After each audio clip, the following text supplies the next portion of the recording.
आइए जानते हैं आज के प्रमुख अंतर्राष्ट्रीय खबरों को। पहले एक नजर हेडलाइंस पर। कमल खिलाने के बाद बंगाली बाबू बने पीएम मोदी, बीजेपी मुख्यालय में दिखा न्यू लुक। केरल में जीत कर भी कैसे फंस गई कांग्रेस, नतीजों के बाद असली हीरो थलपति विजय, कैसे तमिलनाडु में वो कर दिखाया जो रजनीकांत और कमल हसन नहीं कर पाए।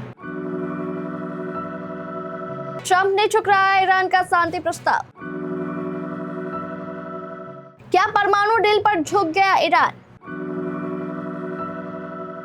इजराइल F-35 और F-15 फाइटर जेट के 2 नए स्क्वाड्रन बनाएगा। चांदी का बढ़ा रेट, सोना हो गया सस्ता, जाने आज क्या है रेट। मां हिंदू पिता ईसाई, किस धर्म को मानते हैं थलपति विजय। टॉक्सिक में यश के साथ बोल्ड सीन वाली खबरों पर कियारा आडवाणी ने दिया रिएक्शन। और दिल हो तो हिटमैन जैसा, रोहित शर्मा के शॉट से चोटिल हुआ ग्राउंड स्टाफ तो बल्ला छोड़ खुद आइस पैक लेकर पहुंच गए।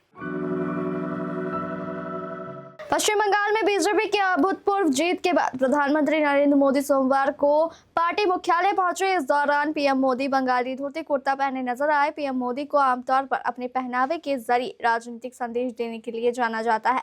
इस वजह से जब वह बीजेपी मुख्यालय पहुंचे तो सफेद कुर्ता और तासर सिल्क धोती पहने नजर आए, जो बंगाल के पुरुषों का पारंपरिक परिधान है। उनकी धोती पर लाल रंग का बॉर्डर बना हुआ था। सिर्फ इतना ही नहीं, पीएम मोदी ने बंगाली परिधान पहनते समय बंगाली तौर तरीकों का भी ध्यान रखा। उन्होंने धोती के एक सिरे को कुर्ते की जेब में रखा, जिस तरह से बंगाली पुरुष धोती के सिरे को अपने कुर्ते की जेब में रखते हैं। पीएम मोदी ने जो गमछा पहना हुआ था वह भी बंगाली संस्कृति को दर्शा रहा था।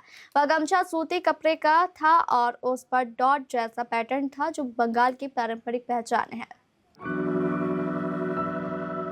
केरल विधानसभा चुनाव 2026 में कांग्रेस नीति यूनाइटेड डेमोक्रेटिक फ्रंट की वापसी लगभग तय मानी गई थी। करीब 1 दशक बाद सत्ता पर लौटने के बाद यूडीएफ के सामने अब सबसे बड़ा सवाल मुख्यमंत्री चेहरे को लेकर है। हालांकि कांग्रेस ने अभी तक किसी एक नाम का ऐलान नहीं किया है, फैसला हाईकमान पर छोड़ दिया गया है। कांग्रेस सांसद के सुरेश ने साफ कहा है कि चुने गए विधायक तिरुवनंतपुरम में बैठकर करेंगे, सहयोगी दलों से चर्चा होगी और अंतिम निर्णय कांग्रेस नेतृत्व ही करेगा। विपक्ष के नेता वीडी सतीश को मुख्यमंत्री पद की दौड़ में सबसे आगे माना जा रहा है। उन्होंने परपूर सीट से जीत दर्ज की है। सतीशन ने जीत के बाद कहा कि उन्होंने विपक्ष के नेता के तौर पर यूडीएफ को सत्ता में वापस लाने का वादा किया, जिसे उन्होंने पूरा किया।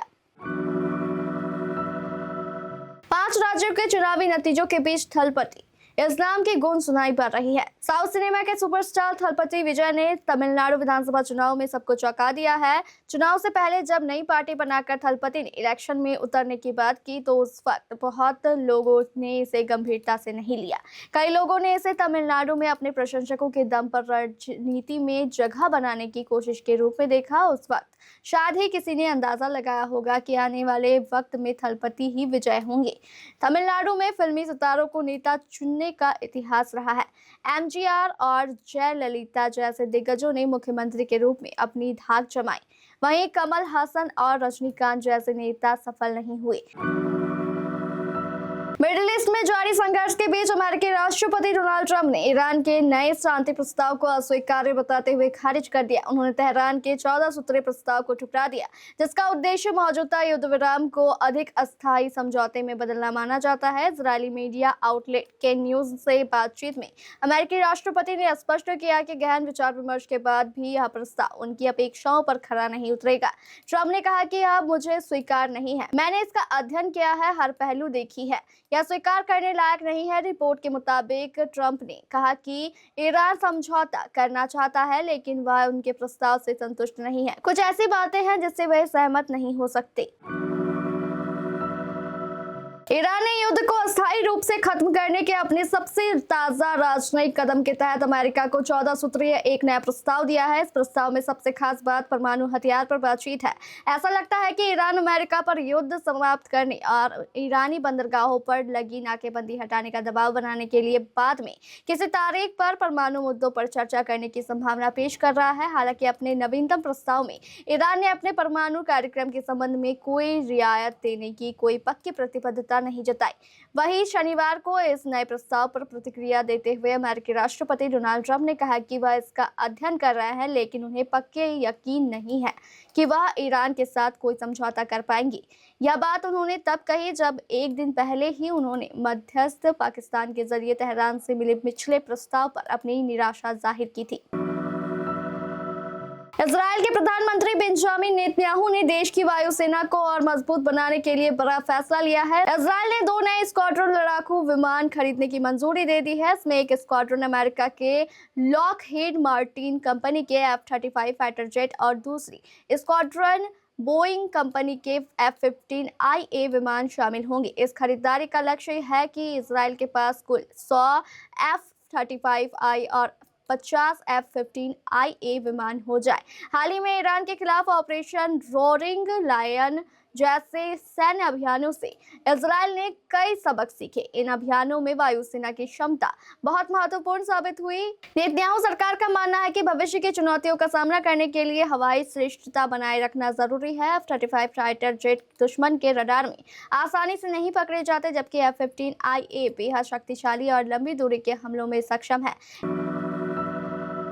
भारतीय सराफा बाजार में हफ्ते के पहले कारोबारी दिन यानी आज सोमवार को फिर से सोना सस्ता हुआ है। लेटेस्ट अपडेट के मुताबिक 4 मई को गिरावट के बाद अब 24 कैरेट शुद्ध सोने की कीमत 1,50,000 रुपए प्रति 10 ग्राम के नीचे आ गई है। वहीं चांदी का भाव उछाल के साथ 2,44,000 रुपए प्रति किलो के पार पहुंच गया है। India Boolean and jewellers association के मुताबिक 4 मई 2026 को 916 शुद्धता वाला यानी 22 कैरेट सोने का रेट 1,37,481 से गिरकर 1,35,885 रुपए प्रति 10 ग्राम पर आ गया है। वहीं चांदी की कीमत 2,40,331 रुपए से बढ़कर 2,44,237 रुपए पहुंच गई है।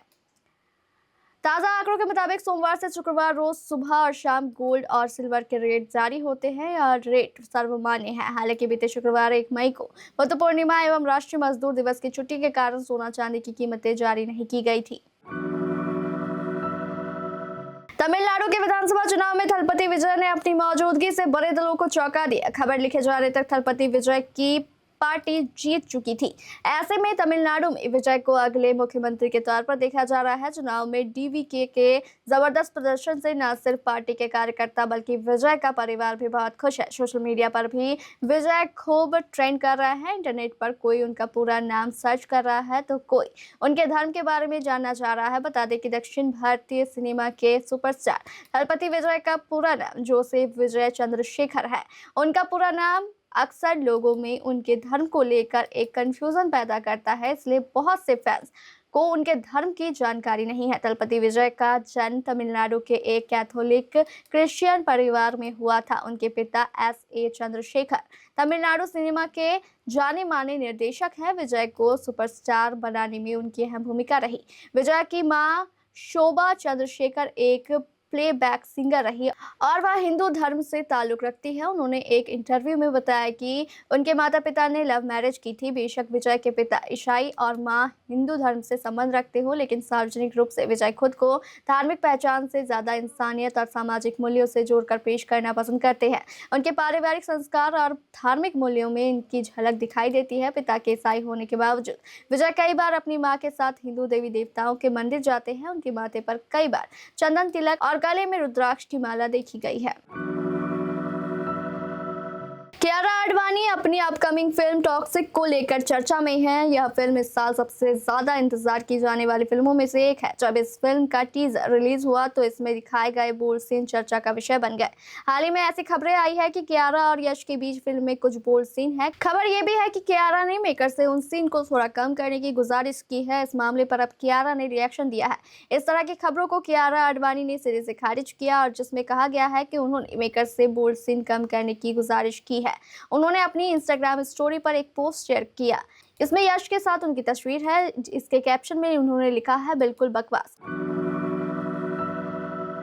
रोहित शर्मा जितने बेहतरीन बल्लेबाज है उतने ही उम्दा इंसान भी है। यह एक या दो बार नहीं बल्कि कई बार देखा जा चुका है। इसका एक और उदाहरण मुंबई इंडियंस के नेट्स सेशन के दौरान भी दिखा, जब रोहित के एक शॉट से ग्राउंड स्टाफ चोटिल हो गया। ग्राउंड स्टाफ के सदस्य को जैसे ही गेंद लगी, रोहित ने बैटिंग छोड़ दी और तुरंत शख्स के पास आइस पैक लेकर पहुंच गए। इतना ही नहीं, मुंबई इंडियंस के ओपनर बल्लेबाज ने मेडिकल टीम के एक सदस्य को उस शख्स की ट्रीटमेंट के लिए भी भेजा।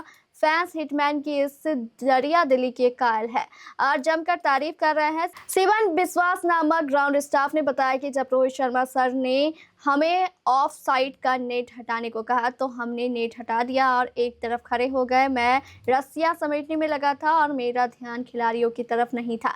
तभी अचानक एक गेंद मेरे बाएं घुटने पर लगी। रोहित सर तुरंत मेरे पास आए और चोट के बारे में पूछने लगे।